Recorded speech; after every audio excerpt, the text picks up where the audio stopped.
First, good afternoon. Thank you so much for inviting me to, inviting the Department of Justice to participate in the ABA's 8th annual Prescriptions for Criminal Justice Forensics. The department has presented at this conference for at least the past few years, and I'm honored to be here at this wonderful event to speak today on behalf of the department. I think the program actually lists me as speaking about report writing, and Matt promised a little bit about that. I will not be talking exclusively about the riveting topic of report writing. I'm actually going to talk a little bit more about the department's priorities and sort of the holistic attitude towards forensics right now. So before I go any further, I'd like to take a moment just to talk about Attorney General Sessions' commitment to forensic science.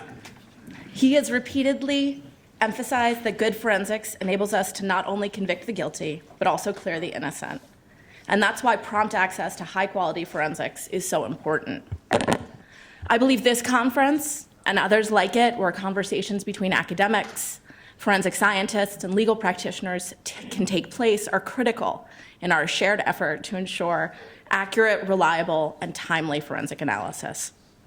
So I know some of you personally, but for those of you who I have yet to meet and befriend, I am Kira Antell. I'm Senior Counsel at the Office of Legal Policy at the Department of Justice.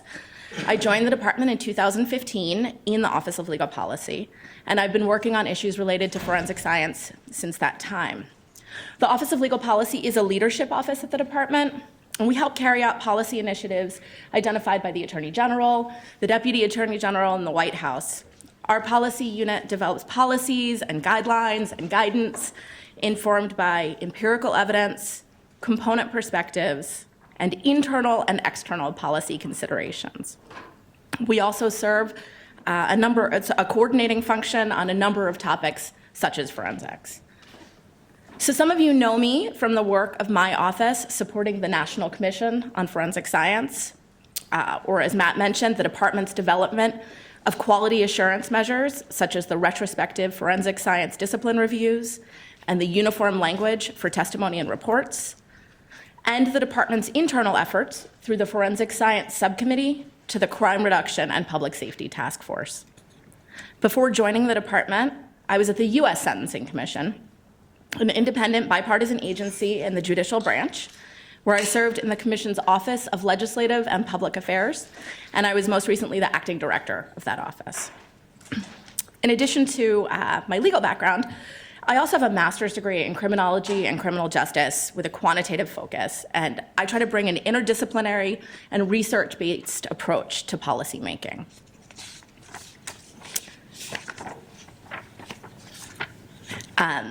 As you all know, forensic science is a critical element of the criminal justice system.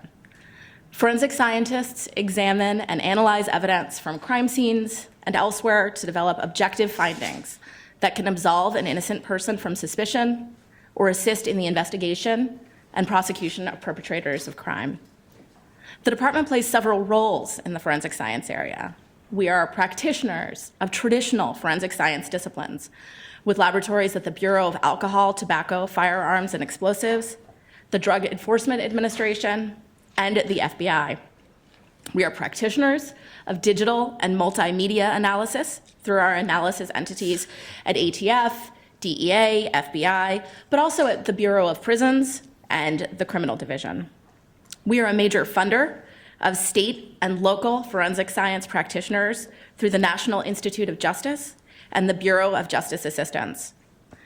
And we sponsor cutting-edge research through grant programs at NIJ and other research initiatives at our laboratories. And finally, we're a consumer or a client of forensic science. Tens of thousands of department prosecutors and investigators rely on federal, state, and local practitioners to provide prompt analyses to make decisions regarding investigations, prosecutions, and charging. The department strives to set the standard for excellence in forensic science, and we are always striving to do better. So the commitment to advancing forensic science is critical to Attorney General Sessions' focus on reducing violent crime in America, especially in our cities. And he has identified the troubling rise in crime as a priority and has formed the Task Force on Crime Reduction and Public Safety, which includes a forensic science subcommittee to combat it. He believes that accurate and reliable forensic science is a crucial part of crime fighting. And the Forensic Science Subcommittee has been tasked with developing a strategic plan and recommendations to that end. In April, the department announced 3 actions on forensics. First, the department announced an intention to appoint a senior advisor on forensics to interface with forensic science stakeholders, advise department leadership, and work with the subcommittee to develop a strategic plan.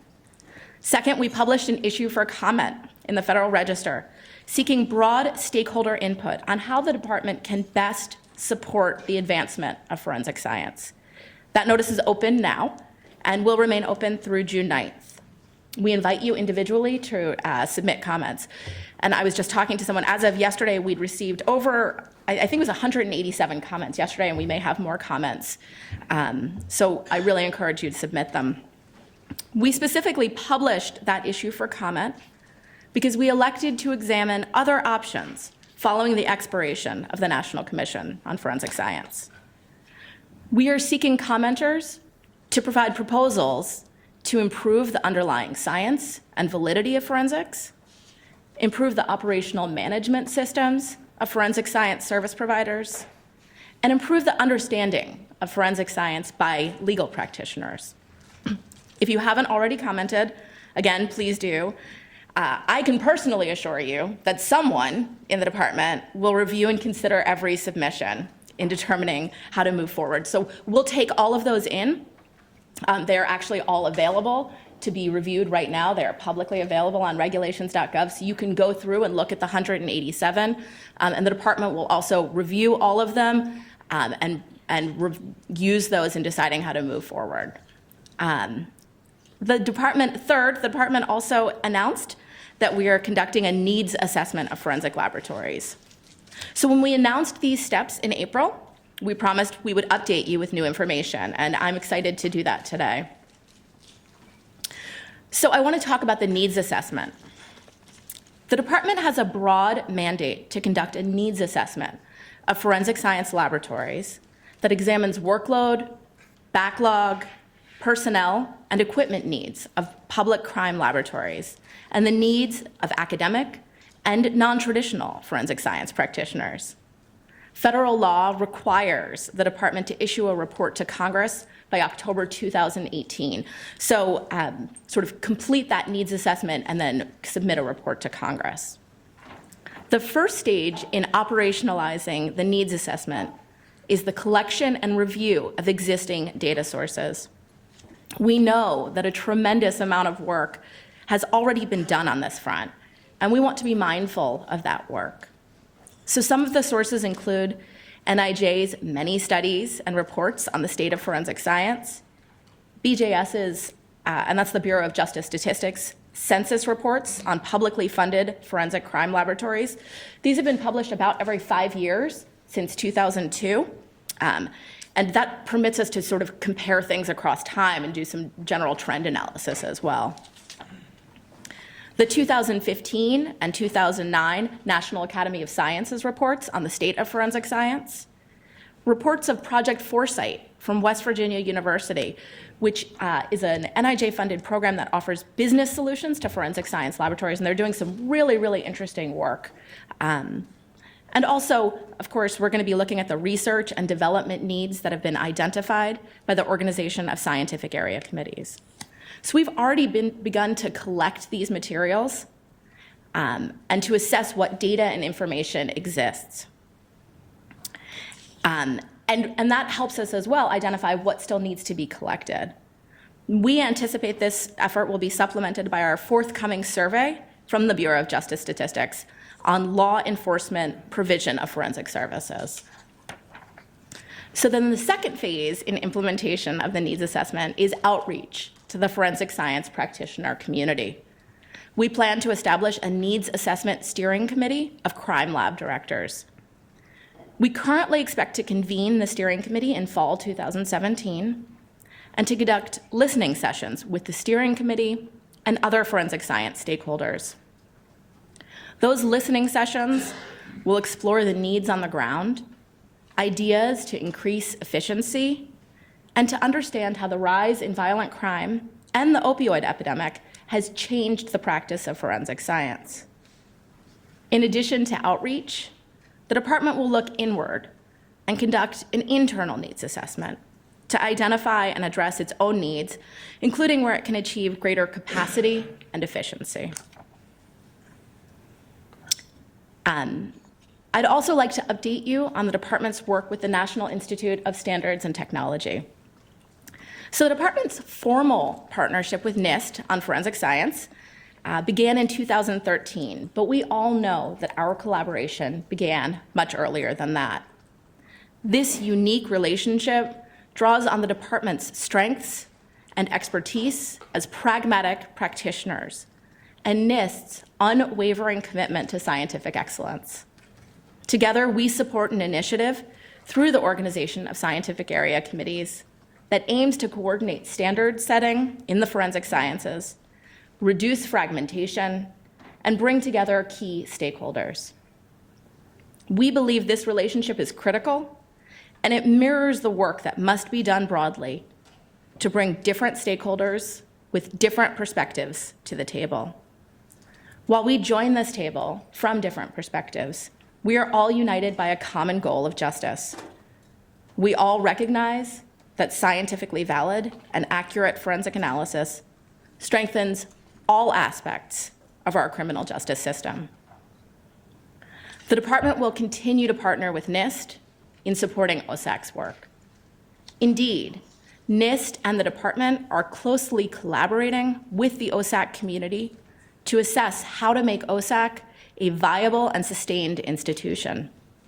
If anything, the department's support of the OSAC and recognition of its fine work as an independent, interdisciplinary organization has only increased over the past several months. We expect to continue to work with NIST, and we look forward to drawing on each partner's strengths moving forward. At the Department of Justice, we recognize our responsibility to work tirelessly to improve the work that we do and enhance the fair administration of justice. Thanks to the diligent work of federal, state, and local leaders, there has been meaningful and measurable progress in advancing forensic science and its use in the legal system. Most of us in this room have witnessed firsthand how forensic analysis can provide powerful and vital tools to identify perpetrators, free others from suspicion, to convict the guilty and exonerate the innocent. Part of our responsibility is to ensure that we are regularly coordinating with the right people on these issues and acting in a manner that demonstrates our commitment to fair play and honest dealings in every matter that we handle. We must rely heavily on everyone working together, forensic scientists, state and local law enforcement, and legal practitioners to lead the way. When those of us in the legal community can identify areas of agreement on policy, we can improve the use of forensic science in the courtroom, and we can contribute to ensuring that our adversarial system works as intended. The department will continue to use its money, research, and expertise to determine the best ways to ensure that forensic science is accurate, reliable, and available to law enforcement and prosecutors to fight crime, as well as to the defense community to ensure zealous advocacy for your clients.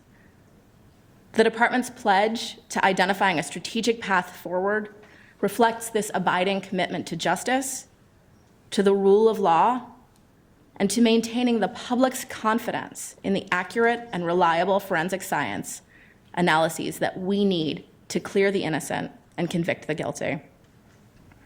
So in closing, I want to thank you again for having me here, and I hope I've been helpful in talking through the department's priorities and position on forensics.